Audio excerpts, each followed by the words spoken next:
Wesh l'équipe, comment ça va? Bienvenue aujourd'hui pour un nouveau live. Aujourd'hui, live One Piece. Donc comme d'habitude, on est mardi soir. Donc les spoils sont sortis même hier soir, hein. D'ailleurs, c'est rare qu'on ait les spoils aussitôt. Franchement, j'étais choqué qu'on les ait le lundi soir. Donc ça arrive. Et je pense sincèrement que les leakers, habituellement ils ont les leaks, mais ils les donnent pas tout de suite parce qu'ils attendent, je sais pas pourquoi, sûrement pour se protéger tout simplement, pour éviter qu'ils se fassent allumer. Et au final, ils les ont quand même sortis. Pourquoi? Parce que c'est un chapitre légendaire, vous allez le voir ensemble, on a regardé vite fait. Franchement, c'est ça. Franchement, c'est ça. Oui, TVM, comment tu vas? le, le nouveau plan de cam, c'est fort, oui, je t'abuse. Le plan de cam, il date de 50 000 ans, mais vas-y, au calme, merci quand même, frérot. T'assures de ouf. Donc voilà, les gars, il y a pas mal de trucs là qui sont sortis. Les spoils, ils sont colossales. On a vraiment très peu d'informations, mais c'est des informations qui sont légendaires. Et là, vu que c'est les premiers spoils, on n'a pas des spoils de ouf, tu vois. On a des petits spoils par-ci par-là, c'est tout, tu vois. Donc voilà, aujourd'hui on est enfin hier on était lundi soir et on a reçu les spoils, c'est pas une première mais bon c'est très très rare étant donné que officiellement il sort dimanche. Donc voilà, samedi dimanche. Donc voilà, vous savez que là c'est pas comme d'habitude. Et du coup, comme vous le savez, comme je l'ai déjà dit, chapitre 10 sur 10, donc ça va être lourd de ouf, préparez-vous parce que j'ai trop hâte. On dirait un vidéo carrément. On dirait un vidéo, c'est quoi ça? On dirait une vidéo, non? Genre une vidéo, je sais même pas ce que tu voulais dire, frère. Une vidéo, ok. Ok, bah c'est le but après, hein, c'est le but, hein. Mais vous avez capté. Donc voilà les gars, oubliez pas, petite auto-promo, ça fait longtemps que je l'ai pas fait, mais il faut le faire. Le petit Twitter, le petit Discord, le petit YouTube, le petit like, le petit follow, le petit commentaire, hein, ça aide de ouf pour le référencement et pour l'algorithme. Et sinon, il y a la petite souscription si jamais vous voulez participer de manière financière au développement de la chaîne, pour les conseils, pour, je sais pas moi, les vlogs, si vous jamais on veut aller au Japon, rencontrer Oda, voilà, tout ça, ça va servir à ça. Oubliez pas que 100% des revenus de la chaîne vont revenir dans la chaîne pour pouvoir développer des nouveaux contenus, etc. Du nouveau contenu, pardon. Donc voilà, vous savez comment faire si vous voulez aider. Voilà, vous n'êtes pas obligé de ralasse, mais voilà, si vous le voulez, vous pouvez. Voilà, donc c'est parti les gars, j'espère que vous êtes bien accrochés, parce qu'aujourd'hui c'est une petite vidéo ultra rapide, on va essayer de faire le max pour avoir... Tiens, j'ai oublié mon iPad. Bon, c'est pas grave.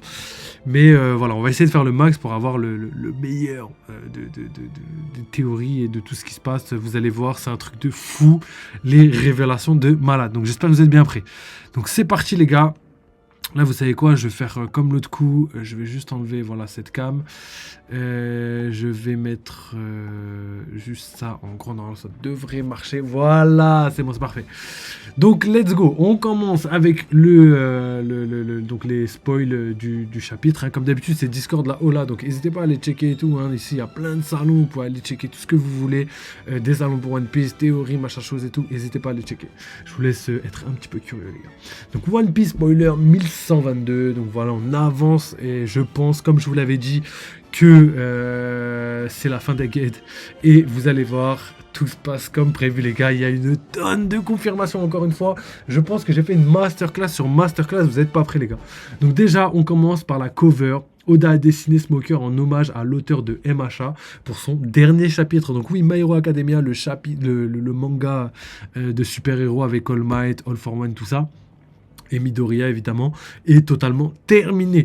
Je savais pas qu'il y avait un dernier chapitre après les événements qui se sont passés. Moi je l'ai fini et du coup il y a un dernier chapitre et voilà c'est terminé. Je sais pas s'il l'a fait post dernier chapitre que je l'ai lu ou s'il y en a eu un entre temps. Donc voilà, peut-être que moi je l'ai lu et que c'était pas officiel pardon et que Oda a décidé de le faire juste après, ce qui est très très probable. Donc voilà, manga terminé, c'est ouf quand même parce que My Hero Academia a commencé largement après One Piece et a quand même fini avant One Piece. C'est un délire. Comme quoi, voilà, une œuvre telle que One Piece, c'est inégalable en termes de longévité, en termes de travail et de densité dans l'univers. C'est un truc de fou. Et voilà, Oda, il remercie ses collègues comme il peut. Et je pense que voilà, c'est quelqu'un quand même de super humble et malgré le fait que ce soit des petits mangas et tout, il critique personne et au contraire, il aide les gens. Et ça, c'est dû au fait que lui-même a été critiqué à l'époque, hein, il y a plus de 20 ans, je crois, c'est les 25 ans de l'animé et les 27 ans du manga, si je me trompe pas. et ben Oda, lui, on lui a dit que jamais un manga de pirate pourrait marcher au Japon, voilà, même à la télé et tout, c'est impossible, c'est ce qu'on lui a dit au début, hein, et regardez où il en est aujourd'hui, donc voilà, abandonnez jamais vos rêves les gars. Donc c'est parti, on passe maintenant à l'analyse des spoils, donc c'est parti, il n'y a pas beaucoup d'infos comme vous pouvez le voir, mais c'est des infos colossales, colossales. Emmett vs tout le Gorosei, il n'y a même pas de phrase. Il se fatigue même plus, il n'y a même plus de phrase. Emmett vs tout le Gorosei. C'est-à-dire que Emmett va se taper contre tout le Gorosei. Et s'ils ont dit tout le Gorosei, ça veut dire que Mars, même si s'est fait envoyer valser en mode Pokémon dans le ciel, là, vers d'autres cieux, et ben, il a quand même réussi à revenir. Saturne, qui a été prétendument supposé tomber dans l'eau, etc., bam, il n'est pas tombé dans l'eau, il est encore vivant. Donc voilà, hein, peut-être des informations cachées derrière tout ça. On en a déjà parlé par rapport au fait que je pense que les Gorosei ne subissent aucun dégât lié à l'eau, et que l'eau c'est un point faible pardon, pour les autres personnes qui ont mangé un fruit du démon, mais pas pour le Gorosei, parce que voilà, c'est les je dirais les enfants de Im-sama, enfin pas les enfants, mais en tout cas les sous-fifres, les alliés, tout ce que vous voulez de Im-sama, donc potentiellement qui a un rapport avec la mère, Imu-Bozo, enfin Bozo, pardon. Donc voilà, vous avez capté tous les liens et tout, on en a déjà parlé plein de fois. Je pense sincèrement que ça pourrait être une théorie confirmée, on verra de toute façon. Ensuite, on a Emmett qui utilise une attaque massive de Haki que Joy Boy avait scellé dans le passé. Ça, c'est colossal, les frères. Pourquoi ? Parce que déjà, c'est une mécanique encore qu'on n'a jamais vue. Sceller du Haki dans quelque chose. C'est pas qu'on n'avait jamais vu, mais c'est surtout qu'on n'avait jamais eu de confirmation par rapport à tout ça. On se rappelle un petit peu... par exemple des lames noires, et je pense que là tout prend son sens. Je pense que les lames noires, si elles noircissent, c'est parce qu'en fait à l'intérieur de cette lame est scellé tellement de haki que justement ça a fait noircir la lame, et c'est pour moi ce qui est plus logique, c'est ce qu'on avait théorisé. On peut dire que c'est une théorie confirmée, en tout cas pas totalement mais partiellement, parce qu'on n'a toujours pas de confirmation, mais pour moi c'était logique, juste le fait qu'on puisse noircir une lame normale, tu vois, je veux dire une lame, de la faire passer de... Enfin, je veux dire, même un haki, une attaque de haki. Ton bras, tu l'enduis de haki, devient noir, tu vois, c'est la couleur du haki, la couleur de l'armement. Et ben, le fait que les lames, ce soient des lames noires, c'est cohérent en termes de couleur, etc., etc.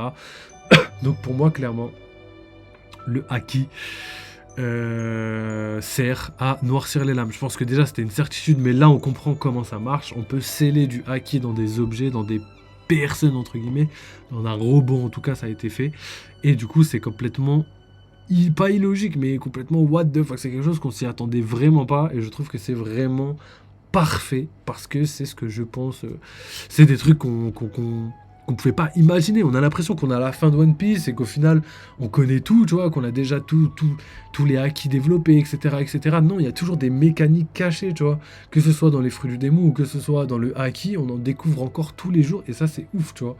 C'est des trucs qui sont encore inexpliqués, et au final c'est des choses qu'on pouvait prédire d'un côté, et qu'en même temps on n'a pas vraiment prédit, parce que voilà, on pouvait pas le supposer de cette manière. En tout cas, ce qui est fou, c'est que Joy Boy a scellé en Emmett son haki légendaire. Et pourquoi je dis légendaire ? Parce que vous le verrez dans la prochaine phrase, c'est un haki légendaire. Et du coup, son haki était vraiment trop puissant. Et du coup, il a scellé une partie de son haki dans Emmett. Enfin, quand je dis une partie, je pense que le haki doit se recharger un petit peu, tu vois, à force de fatigue, tu épuises ton haki. Un peu comme Luffy, quand il avait utilisé son haki d'héros à l'île des hommes poissons, il pouvait plus le réutiliser après. Il a tué 50 000 personnes sur 100 000, enfin tué, endormi. Et du coup, après, il pouvait pas endormir les 50 000 restants en faisant une deuxième attaque. Il fallait que son haki des rois recharge. Donc je pense que le haki, de manière générale, c'est quelque chose comme ça. Et on peut l'assimiler à l'endurance. Et c'est pour ça, par exemple, que les vieilles personnes telles que Garp et Rayleigh, etc., eux ont encore du haki très puissant, mais on va dire que l'endurance de leur haki est de plus en plus faible. C'est pour moi ce qui est le plus cohérent par rapport à l'analyse qu'on pourrait faire par rapport au pouvoir, au haki, etc., etc. Et à la vieillesse, c'est exactement comme l'endurance. Par exemple, quelqu'un qui fait de la muscu et qui a 90 ans, Il peut être plus fort que quelqu'un qui a 20 ans, mais l'âge fait qu'il sera moins endurant, mais potentiellement plus fort. Et c'est exactement pareil, je pense, pour le haki. Et je pense aussi que c'est comme ça que Oda réfléchit. Je pense que le haki rime avec endurance. Et du coup, c'est ce qui permettrait de jauger les personnes et comprendre pourquoi il y a des personnes qui faiblissent. Pourquoi, par exemple, Rayleigh est encore très très fort. Et en même temps, pourquoi il n'arrive pas à battre un amiral, tu vois. Ça équilibre un petit peu les choses et on comprend beaucoup mieux comment ça se passe. Donc voilà, on continue les gars. Une fois que Emmett utilise la fameuse attaque de Joy Boy, on peut l'appeler comme ça, tout le Gorosei sont renvoyés dans la salle de Marijoa. Donc là, ils sont renvoyés à la maison, gros. Ils se sont fait envoyer à la maison. Donc ça montre encore une fois la puissance de Joy Boy. Et rappelez-vous, cette puissance, c'est la transmission de la volonté de Joy Boy qui a été transmise au fur et à mesure des années et qui doit être la finalité de ce que Luffy doit accomplir. Pourquoi? Parce que voilà, c'est la volonté, l'héritage, etc., etc. Luffy doit être le protagoniste le plus puissant de tout One Piece à la fin de One Piece, évidemment, parce que c'est comme ça. Donc on peut avoir une petite image de ce qui pourrait arriver à la fin du manga. Un Luffy suffisamment puissant pour pouvoir battre, entre guillemets, tous les Gorosei réunis. Donc ça vous montre un petit peu l'échelle de puissance. Je pense que Joy Boy était level roi des pirates, tu vois, genre au-dessus du monde entier en termes de puissance en 1v1. Hein. C'est un peu le Kaido, mais le Kaido plus de l'époque. Parce que voilà, même Roger était supérieur à Kaido. Tu vois. Donc voilà, ça vous donne un petit peu au niveau des power scaling des informations qui sont vraiment colossales, alors qu'il y a que 2 phrases, tu vois. Mais pourtant, tout ça suppose tout ce que je viens de vous dire. Donc voilà, le Gorosei a été envoyé, nouvelle technologie, enfin pas technologie, mais plutôt nouvelle mécanique liée au haki. On peut sceller le haki dans des objets. Hein. Je pense que Emmett, on peut le considérer comme un objet. Donc voilà, vous pouvez comprendre assez facilement que cette technique va pouvoir être utilisée sûrement potentiellement par Zoro, potentiellement par d'autres personnes. Hein. Je ne sais pas si Luffy pourrait sceller son haki dans les armes peut-être de ses alliés pour qu'ils puissent gagner en force. C'est des choses qui sont vraiment pas impossibles. Donc voilà, gardez tout ça en tête. Je trouve ça juste ouf qu'on puisse arriver à un stade de l'aventure où on est quasiment à la fin, on est censé tout savoir et pourtant on découvre encore des choses qui sont vraiment ultra importantes, autant en termes scénaristiques que en termes de combat, de power scaling, etc., etc. Donc voilà, on continue. L'équipage du chapeau de paille et les géants quitte Egghead. Donc voilà les gars, ça on l'avait déjà teasé plusieurs fois déjà dans les semaines précédentes. Hein. Pour moi déjà dans le précédent chapitre c'était terminé pour les Mugiwara. Pourquoi? Parce que voilà, il y avait plus de place pour les Mugiwara. Tout ce qui avait été construit a été déconstruit et accompli. Donc il n'y a plus besoin réellement de faire quoi que ce soit pour justement accomplir le reste, quoi, pour faire...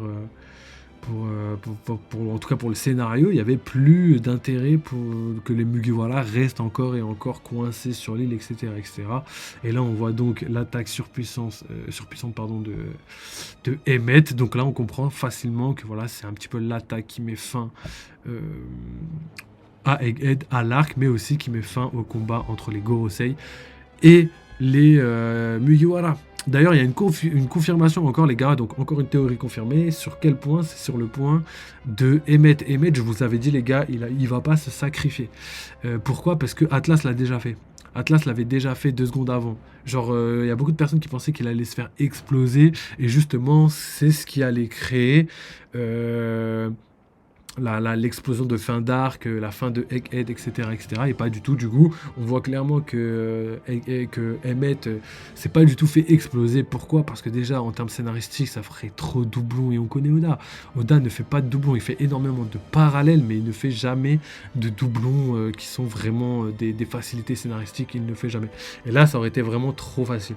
Et là, on voit clairement qu'il avait encore quelque chose sur le coude, quelque chose qui lui avait été transmis par Joy Boy, et qui va, donc il a accompli sa mission depuis 800 ans. Il a enfin utilisé sa technique qu'il devait utiliser et ça évite justement qu'il se sacrifie.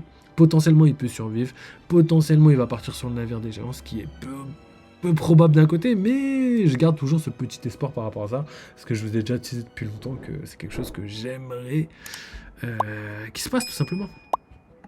Donc voilà, on va continuer les gars. sur la prochaine phrase. Donc voilà.